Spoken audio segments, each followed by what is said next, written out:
मंडळी, तुम्ही कधी विचार केला आहे का, स्पामध्ये तेल लावून मसाज करणं आणि एका हॉस्पिटलमध्ये जाऊन पंचकर्म करून घेणं यात नेमका काय फरक आहे?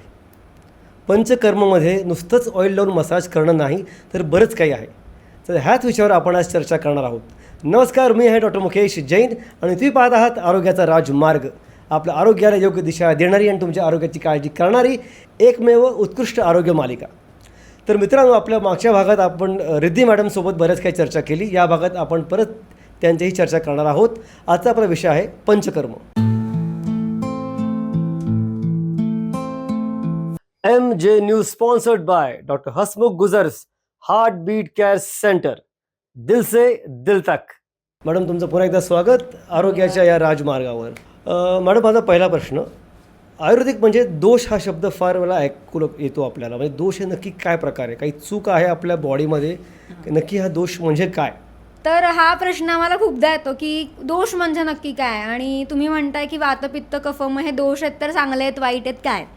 तर आपल्याकडे आयुर्वेदामध्ये वातपित्त कफ ह्याचा सांगण्याचा उद्देश हा आहे की दे आर फंक्शनल प्रिन्सिपल्स. ह्यानी तुमची बॉडी फंक्शन होते. म्हणजे काय, कफ, आता तुम्ही काही बघा, कुठलीही सेल घ्या तर एखाद्या सेलची इंटिग्रिटी मेंटेन करणं, इंटॅक्ट ठेवणं, हे ज्या प्रिन्सिपलनी गवर्न होतं ते प्रिन्सिपल म्हणजे कफ. अच्छा. आपल्या बॉडीमध्ये कंटिन्युअसली ट्रान्सफॉर्मेशन सुरू असतं. तुम्ही जे खाता ते तसंच्या तसं तुमच्या अंगाला लागत नाहीत. ते फूड ट्रान्सफॉर्म व्हायला लागतं आणि मग ते तुमच्या बॉडीला अब्सॉर्ब करणेबल होतं. बरोबर. सो तुमच्या बॉडीमध्ये जिथे जिथे ट्रान्सफॉर्मेशन होत असेल, right from your food to your thoughts, अच्छा, त्या सगळ्याला जे गवर्न करतं ते म्हणजे पित्त. अच्छा. आणि हे जे काम आहे, हे सगळं काम मोशनमध्ये ठेवण्याचं जर कोणी गव्हर्निंग प्रिन्सिपल असेल तर ते वात. हे अगदी सोपं सांगते मी. सो ह्या 3 गोष्टी तुमच्या बॉडीचं, म्हणजे इट्स अ मशीन, त्या मशीनला चालतं ठेवण्यासाठीचे हे 3 प्रिन्सिपल्स आहेत. आता बऱ्याचदा असं होतं की हे इतके चांगले जर फंक्शनल युनिट्स आहेत तर त्याला तुम्ही दोष का म्हणता? दोष म्हणजे त्यांच्यामध्ये काही उणीव आहे का? तर तसं नाही आहे. दोष म्हणजे काय की ह्यांच्यामध्ये दुसऱ्यांना दुष्ट करण्याची ताकद आहे, विशिएट करण्याची ताकद आहे. दोष बिघडले की तुमच्या शरीरामध्ये आजार सुरू झाला. ओके. तिथनं आजार सुरू होतं, म्हणून त्यांना दोष म्हणतात. की हे वर्गातले ते विद्यार्थी आहेत की त्यांच्यामुळे बाकी सगळ्या वर्गातली मुलं बिघडू शकतात. म्हणून त्यांना दोष ही संज्ञा आलेली आहे. असं म्हणतात की वात पित्त कफ हे जेव्हा असतात इन बॅलन्स, हार्मनी, तेव्हा माणूस निरोगी असतो. पण हे बिघडतात कसे? नंतर त्या बॉडीचं आपलं मेकॅनिझम कसं बिघडतं त्यामुळं? ओके. सो हे जेव्हा इक्विलिब्रियममध्ये एकत्र काम करतील तेव्हा तुमची बॉडी व्यवस्थित फंक्शन होणार. आता हे बिघडतात कसे?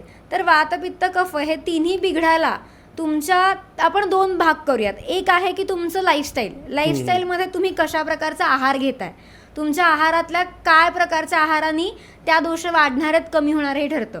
दुसरं आहे तुमची लाईफस्टाईल कशी आहे, म्हणजे तुमचं बैठं काम आहे, तुमचं खूप ओझं वाहून न्यायचं काम आहे, ह्या सगळ्यांनी पण तुमचे दोष आहेत ते बिघडू शकतात. तिसरं इंटरेस्टिंग फॅक्ट म्हणजे तुमची सायकोलॉजिकल स्टेट. ह्यानी पण, म्हणजे ज्या लोकांची टेंडन्सी खूप टेन्शन घेण्याची असते त्यांच्यामध्ये आपोआप वात वाढतो. ज्या लोकांची टेंडन्सी खूप राग होतो, त्यांचा खूप चिडचिड करण्याची असते, त्यांच्यामध्ये पित्त वाढतं. आणि त्याचा हे एक भाग झाला की आपली लाईफस्टाईल. आणि दुसरा भाग आहे ते म्हणजे तुमचं एक्सटर्नल एन्व्हायरमेंट, जे आपल्या अगदीच हातात नाही. म्हणजे आता उन्हाळा आहे बघा, उन्हाळा आला की जसं बाहेर सगळीकडे ड्रायनेस येतोय, भकास होतोय, आपल्या सगळ्यांना आता दिसतंय. So the same environments get created inside our body. आपण म्हणतो पिंडी ते ब्रह्मांडी, अगदी तसंच आहे. त्यामुळे तुमच्या बाहेरच्या वातावरणाचा सुद्धा तुमच्या शरीरातल्या या वातपित्त कफांवर परिणाम पडतो आणि त्यांनी सुद्धा त्यांच्यामध्ये जो आहे इम्बॅलन्स क्रिएट होऊ शकतो. ह्या दोषांचं निवारण कसं करायचं? करेक्ट. आता हे जे सगळे दोष बिघडलेले आहेत, आपल्या रोजच्या खाण्यापिण्यातनं हे दोष तयार होत असतात, ते वेगवेगळ्या कामांसाठी वापरले जातात. त्यातले जे खराब आहेत ते खराब म्हणण्यापेक्षा ज्यांचं काम झालेलं आहे ते शरीराबाहेर टाकलेही जातात, वेस्ट प्रोडक्टच्या ह्यानी. पण आता ह्याचं निवारण करताना आपल्याकडे त्यामुळे आयुर्वेदात 2 प्रकारच्या थेरपी सांगितलेल्या आहेत. की जर दोष, तुमच्या शरीरातले दोष कमी प्रमाणात त्यांनी दृष्टी केलेली आहे किंवा थोडासाच आजार आहे, तर तुम्ही त्याला शमन म्हणजे औषधोपचाराने कमी करू शकता. पण जर आजार खूप जास्त आहे, दोष खूप वाढलेले आहेत, तर मात्र तुम्हाला ते पंचकर्मासारख्या ट्रीटमेंट्सनी बाहेर काढावे लागतात. पंचकर्म, येस. पंच म्हणजे 5 कळलं मला, आणि कर्म म्हणजे काय नक्की क्रिया असेल? येस. कुठल्या क्रिया आहेत त्या? करेक्ट. सो पंचकर्म ह्या 5 प्रकारच्या थेरपीज आम्ही मानतो. त्याच्यामध्ये तुम्हाला नावं मुद्दामून सांगते. वमन म्हणजे आपण ज्याच्यामध्ये वॉमिटिंग इंड्यूस करतो, विरेचन ज्याच्यामध्ये आपण पर्गेशन इंड्यूस करतो, एनिमा की आम्ही त्याला बस्ती म्हणतो, त्याच्यामध्ये रेक्टल रूट थ्रू आपण मेडिसिन्स ॲडमिनिस्टर करतो, नस्य ज्याच्यामध्ये आपण नेझल रूट थ्रू मेडिसिन देतो, आणि रक्तमोक्षण जे ब्लड लेटिंगचे वेगवेगळे प्रकार. ही 5 पंचकर्म आहेत. मग कुठल्या आजारासाठी काय वापरावं हे नेमकं ठरतं कसं? ओके, आता खरं तर ह्याचं एकाला 1:1 असं उत्तर नाही आहे. खरं तर साधारण सांगायचं झालं तर जे तुमचे कफाचे आजार असतात, सर्दी, खोकला, त्याच्यानंतर दम लागणं, ह्याच्यासारखे जे आजार आहेत त्यासाठी वमन चांगलं. अच्छा. त्याच्यानंतर जे तुमचे पित्ताचे आजार असतात त्याच्यासाठी विरेचन चांगलं, आणि जे तुमचे वाताचे आजार आहेत त्याच्यासाठी बस्ती चांगलं. नस्य आणि रक्तमोक्षण या थेरपीज जर तुमच्या शोल्डर्स आणि त्याच्यावरचे काही आजार असतील किंवा काही सायकोसोमॅटिक आजार असतील, एंडोक्रायनल आजार असतील, तर त्याच्यामध्ये नस्य चांगलं काम करतं. आणि ब्लड लेटिंग, जिथे मी मगाशीही म्हणलं की तुमचं ब्लडची क्वालिटी जर विशिएटेड असेल, खराब असेल, तर तिथे रक्तमोक्षण काम करतं. पण त्याच्या पुढे जाऊन हे 1:1 कधीच नसतं. त्याच्यामुळे तुम्हाला मल्टिपल फॅक्टर्स कन्सिडर करावे लागतात. पण ते आमचं काम आहे, वैद्य डिसाईड करतो तर तुमची सगळी असेसमेंट करून. पण ऑल इन अँड ऑल सांगायचं झालं तर वेगवेगळे मेटाबॉलिक डिसऑर्डर्स जे आजकाल खूप पाहायला मिळत आहेत, वेगवेगळ्या एंडोक्रायनल ज्या काही कंडिशन्स आहेत, सायकोसोमॅटिक कंडिशन्स आहेत, स्किन डिसीजेस आहेत, ह्यासारख्या अनेक कंडिशन्समध्ये पंचकर्म जर तुम्ही योग्य प्रकारे प्रॉपर गायडन्सनी केलं आणि तज्ज्ञ व्यक्तींकडनं केलं तर त्याचा तुम्हाला फायदा होतो. आणखीन काय मी असे ऐकले आहेत, शिरोधारा किंवा जानुधारा, अभ्यंग, ते काय कुठले प्रकार आहेत? ओके, सो ते पण जसं तुम्ही मगाशी म्हणलात क्रिया, कर्म म्हणजे क्रिया, सो त्याही प्रोसिजर्स नक्की आहेत, कर्म नक्की आहेत. हे पंचकर्मध्ये येत नाहीत हे प्रकार? अच्छा, हां, सोपं सांगते. आता तुम्हाला मी विचारते की तुमच्या घरी जर वॉलला लिकेज झाला असेल तर तुम्ही पहिल्यांदा काय करता? पुट्टी मारता, बरोबर? आपण पुट्टी मारतो, रंग मारतो. एकदा रंग मारला, दुसऱ्यांदा रंग मारला, तरीही पुन्हा जर यायला लागलं तर मग आपल्याला प्लंबरला बोलवावं लागतं आणि मग त्याला ती भिंत फोडून चेक करावं लागतं की नळ कुठे काही ड्रेनेज किंवा नळाचा काही पाण्याचा सिस्टीमचा काही प्रॉब्लेम आहे का. सेम गोज अभ्यंग, शिरोधारा हे काय करतात? They are the soothing treatments. जर तुमच्या शरीरात थोड्या प्रमाणात दोष वाढलेले असतील किंवा थोड्या प्रमाणात इम्बॅलन्स झालेला असेल तर प्रिडॉमिनंटली ह्या ट्रीटमेंट्स ज्या आहेत त्यांनी ते कमी करायला मदत होते. किंवा ज्या लोकांचं जे इमॅसिकेटेड आहेत किंवा ज्यांना ॲक्च्युली असं काहीतरी दोष बाहेर काढण्याची गरज नाही आहे, त्यांनामध्ये ॲक्च्युली आपल्याला ताकद देणं हे काम अपेक्षित आहे, तिथे या थेरपीज काम करतात. ह्या उलट पंचकर्म कधी काम करतं? जेव्हा तुम्हाला मोठ्या प्रमाणात दोष गोळा झालेले आहेत आणि वारंवार औषधं घेऊन सुद्धा पुन्हा रिकरन्स होतो आहे, ह्याचा अर्थ जे मूळ आहे रोगाचं ते बऱ्यापैकी डीप रूटेड आहे. अशा वेळी आपल्याला त्याला रोज थोडं कमी करून चालत नाही, तर त्याला शरीरातनं बाहेर काढणं क्रॉनिक केसेसमध्ये एक्झॅक्टली हेच उचित असतं. त्यामुळे अभ्यंग, शिरोधारा ह्यांचे पण थेरप्युटिक इफेक्ट्स नक्की आहेत. पण तुमचा आजार कशा प्रकारचा आहे ह्याच्यावर ठरणार की तुम्हाला अभ्यंग, शिरोधारासारख्या गोष्टी कराव्या लागतील की पंचकर्म करावं लागेल. साधारण पंचकर्माचा कालावधी किती असतो? म्हणजे आपण 8 दिवस, 10 दिवस, महिना, किती दिवस पेशंटला ते घ्यायला लागतं? तर पंचकर्म जो आहे तो एक स्ट्रक्चर्ड प्रोटोकॉल आहे. पंचकर्माला कमीत कमी तरी 7 ते 10 दिवस नक्की लागतात. डिपेंडिंग ऑन तुमचं केस काय आहे आणि कसं आहे त्याच्यावर आपले 7-10 दिवसांपासून तर 21 दिवसांपर्यंत किंवा आपल्याला त्याचे मल्टिपल सेटिंग्स करावे लागतात. सो अशा प्रकारे तुमच्या डिसीजच्या इंटेन्सिटीवर आपलं ठरतं. पण मिनिमम 10 ते मॅक्सिमम 20-21 दिवसापर्यंत पण हे कर्म चालू शकतं किंवा त्याच्या मल्टिपल सेटिंग्स. पण त्यांनी समूह उच्चाटन आपल्या आजारात होऊ शकतं तेवढं आहे. हे बघा, पंचकर्माचा एक रूल आहे की तुम्ही जे साठवलेलं आहे ते नक्की धुवून काढेल. पण तुम्ही त्याच्यानंतर पुन्हा जर तुमची बादली भरली ते आपण म्हणतो की नाही कर्माचा घडा, तुम्ही गंगेला जाऊन डुबकी मारून आलात की आत्तापर्यंत साठवलेला जाईल. पण तुम्ही परत येऊन जर तेच अपथ्य करत राहिलात तर कदाचित त्याच्यामुळे पुन्हा तुम्हाला पंचकर्माची गरज लागू शकते. आणि मी असे ऐकले की पंचकर्म करताना बरीचशी पथ्य पाळायला लागतात, ते कितपत खरं आहे आणि एवढी पथ्य का पाळायला लागतात? करेक्ट. आयुर्वेदातच मुळात खूप पथ्य पाळावे लागतात. आमच्यावर तो एक हे आहे की आयुर्वेदाचे डॉक्टर म्हणलं की पथ्य सांगणार. मुद्दा कसा आहे, पथ्य ह्याचा अर्थ असतो की त्याचा सोपा संस्कृतमधला अर्थ आहे की जे तुमच्या शरीराला योग्य ते. पथ्य म्हणजे फक्त कडू काढा असं नाही आहे, तुमच्या कंडिशनला सुटेबल जे असेल ते पथ्य. आता पंचकर्मामध्ये होतं काय, जसं मी म्हणलं की वॉमिटिंग इंड्यूस करतो.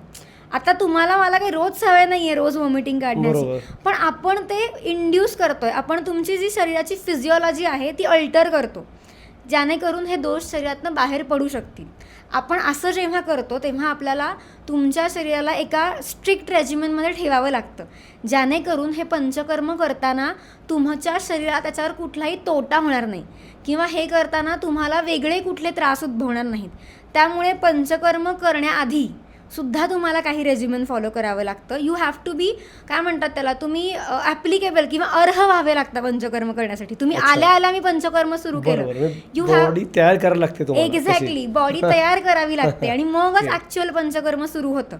तुम्ही साधा विचार करा की तुम्हाला आत्ता जर 1-2 उलट्या झाल्या तर आपण गळून जातो. बरोबर. आम्ही जेव्हा वमन देतो तेव्हा पेशंटला 8-10 उलट्या होतात, हो हो. पण त्याच्यानंतर पेशंट दमत नाही, उलट तो प्रसन्न वाटतं त्याला.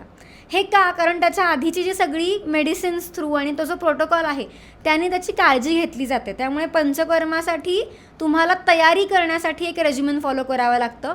पंचकर्म झाल्यानंतर सुद्धा तुम्हाला एक रेजिमेन फॉलो नक्की करावं लागतं आणि जितकं स्ट्रिक्टली तुम्ही ते फॉलो कराल तितकं चांगले रिझल्ट्स तुम्हाला आणि तितके लॉंग लास्टिंग रिझल्ट्स तुम्हाला मिळतात. ग्रेट.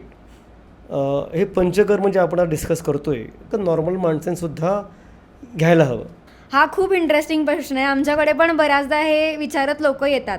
तर कसं आहे, दोष जे असतात ते रोज बनत असतात आणि रोज ते बाहेर पडत असतात, हे सायकल आहे. तर बऱ्याचदा जरी आपण वरवर निरोगी दिसत असलो तरी आपल्यामध्ये हे दोषांचं जे इम्बॅलन्स आहे तो क्रिएट होत असतो. काही काही जणांना काही सीझनमध्ये स्पेसिफिक प्रॉब्लेम यायला लागतात. म्हणजे काही लोकांचे ह्याच्यात पावसाळ्यात सांधे दुखतात किंवा जेव्हा ऑक्टोबर हीट येतं तेव्हा स्किनचे इश्यूज तयार होतात. काही लोकांना जेव्हा समर सुरू होतो तेव्हा त्यांना खोकल्याचे, अस्थमाचे त्रास सुरू होतात.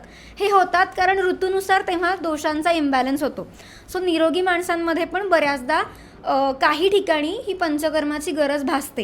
ह्याच्यात अजून एक इंटरेस्टिंग पॉईंट मला ॲड करायला आवडेल. आजकाल लोक प्री कन्सेप्शन आपण खूप साऱ्या काळजी घेतो, टेस्ट करतो, तर चांगल्या संततीसाठी सुद्धा तुम्ही पंचकर्म वैद्यांचं कन्सल्टेशन घेऊन तुमच्या शरीरात जर काही आपल्याला नेहमी असं वाटतं की आपण पुढच्या पिढीला आपल्यातलं बेस्ट द्यावं, तर त्याच्यासाठी तुम्ही पंचकर्माचा मार्ग सुद्धा निवडू शकता. म्हणजे ज्या लोकांना अदरवाईज दुसरा काहीही प्रॉब्लेम नाही आहे अशा लोकांमध्ये सुद्धा चांगल्या संततीसाठी आणि त्यांची प्रेग्नन्सी ही स्मूथ व्हावी ह्याच्यासाठी सुद्धा पंचकर्म करता येऊ शकतं. आणि आपण ज्या मागच्या एपिसोडमध्ये बोललो की स्वास्थ्य रक्षण करायचं असेल तर पंचकर्मातले उपचार हे तज्ज्ञांच्या सल्ल्याने घेतले तर ते सगळ्यांना श्रेयस्कर आहेतच. Great great.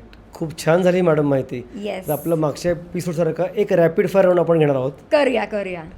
सर्वात पहिला प्रश्न, वात म्हणजे फक्त गॅस आणि पित्त म्हणजे फक्त आम्लपित्त असा प्रकार आहे का? नक्कीच नाही. जो आपण गॅस म्हणतो किंवा जे उलटीतनं पित्त पडतं तुम्हाला, these are the by products of what food you have eaten. So मी जसं म्हणलं की हे तुमचे गव्हर्निंग प्रिन्सिपल्स नाही आहेत, हे तुमच्या शरीरातल्या प्रोसेसमध्ये तयार होणारे फॉर्म ऑफ दोष आहेत. त्यामुळे ते म्हणजे तुमचं गव्हर्निंग प्रिन्सिपल नक्की नाही.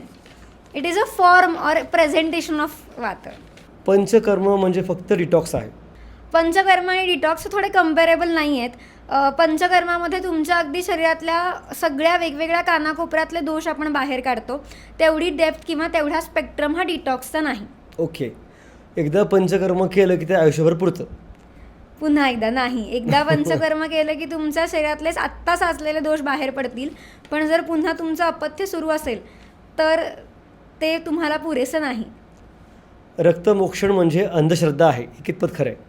अंधश्रद्धा आणि खूप लोकांना भीती वाटते. आम्ही रक्तमोक्षणामध्ये जळवा लावतो आणि त्याची भीती असते, पण ती अंधश्रद्धा नक्की नाही. आजकाल हिरिडोथेरपी आणि ब्लड लेटिंगच्या बाकी मेथड्स सुद्धा वेस्टर्न कंट्रीजमध्ये पण वापरल्या जातात. त्यामुळे it is a scientifically proven safe method. Great.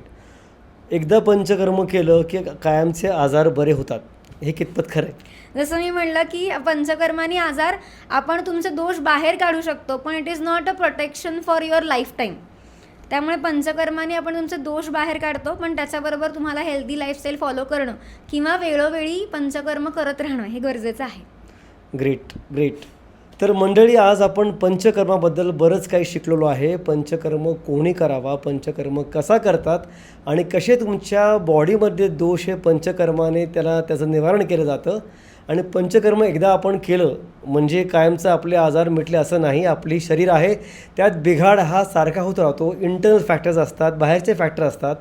तर बऱ्याच वेळेला ह्या गोष्टी आपल्या शरीरामध्ये प्रॉब्लेम्स निर्माण करतात. त्यामुळे पंचकर्म जरी एक उत्कृष्ट थेरपी जरी असली तरी ती वारंवारसुद्धा करायला आपल्याला लागू शकते, याचा विचार केला पाहिजे.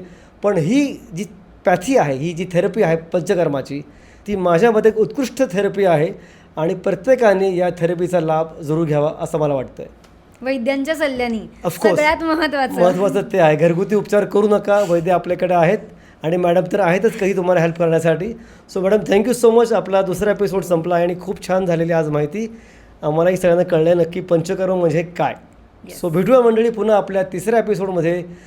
त्यात आपण डिस्कस करणार आहोत तुमचं एनोरेक्टल डिझिजेस, म्हणजे तुमचं मलाशय, तुमचे गुदद्वार, थोडक्यात तुमचं पाईल्स, मूळव्याध, फिशर किंवा भगंदर, ह्या अतिशय भयंकर विषयावर आपण चर्चा करणार आहोत.